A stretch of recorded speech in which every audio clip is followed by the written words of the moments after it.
Never say these 8 phrases at all costs. Be sure to share comments after watching the video and support our efforts by subscribing and hitting the notification bell right away so you can get the latest updated videos. Can you hear me? Is the microphone turned on? It screams unprofessional and it screams I'm not prepared and I don't care enough about you as an audience to know all of this in advance of me taking the stage. It's unprofessional. The better option is to handle all audio issues in advance.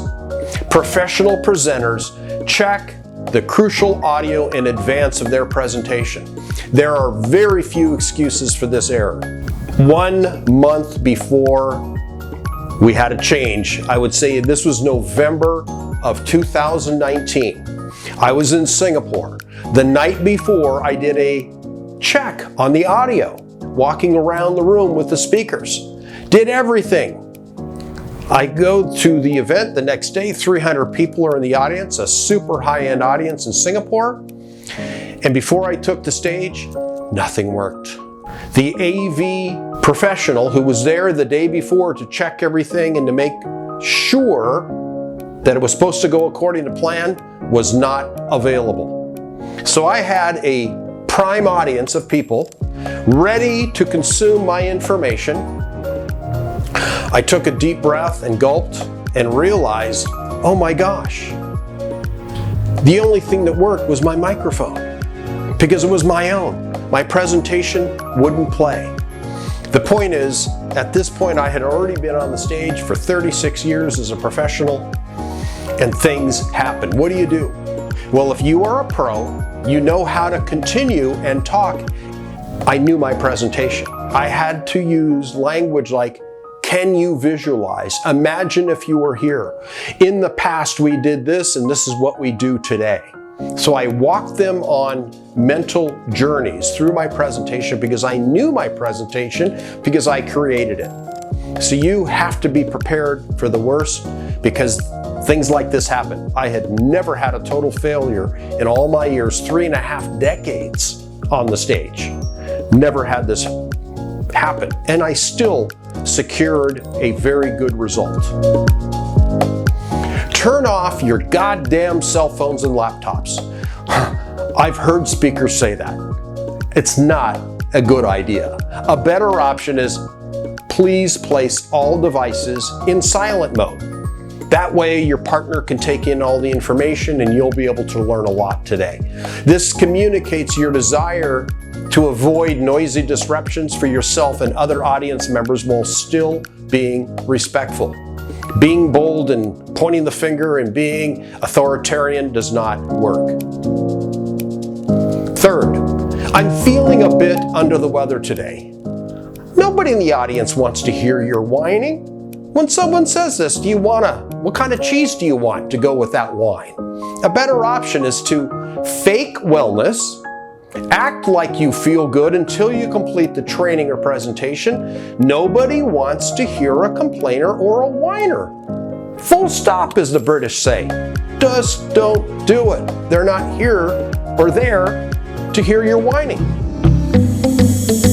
Also, you don't need to announce, I'd like to tell a story. Just tell it. A good story needs no introduction. If it is relevant and interesting, you will get a great response. Just start with, Jane was in New York City, walking down the street on a winter day. Boom! You put the mental picture in their mind already. You don't need to announce what you're going to do. And never say, I'll go ahead and read this slide to everybody. Oh my gosh, that is so patronizing.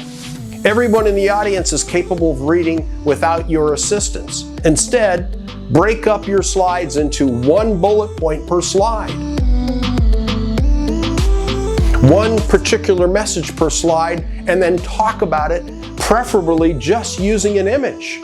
I don't use a lot of text in my slides. Minimal, if anything. In most cases, 90% of my slides, no text, just an image. And I talk about it.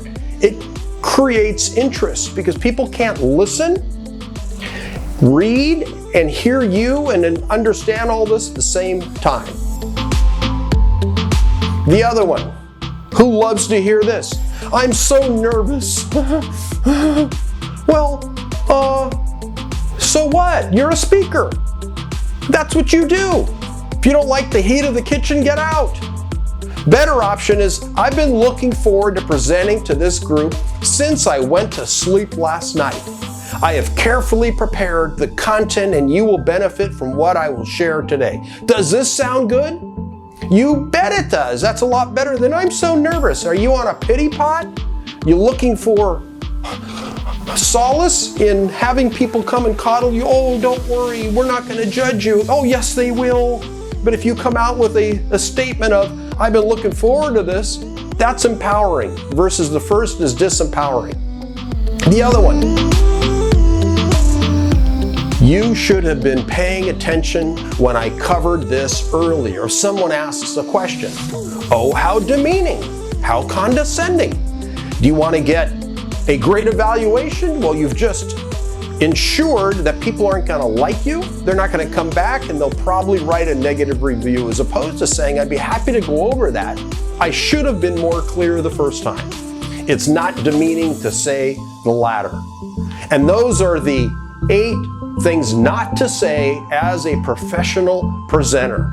Make sure you subscribe and like the video below, and we'll see you in the next video.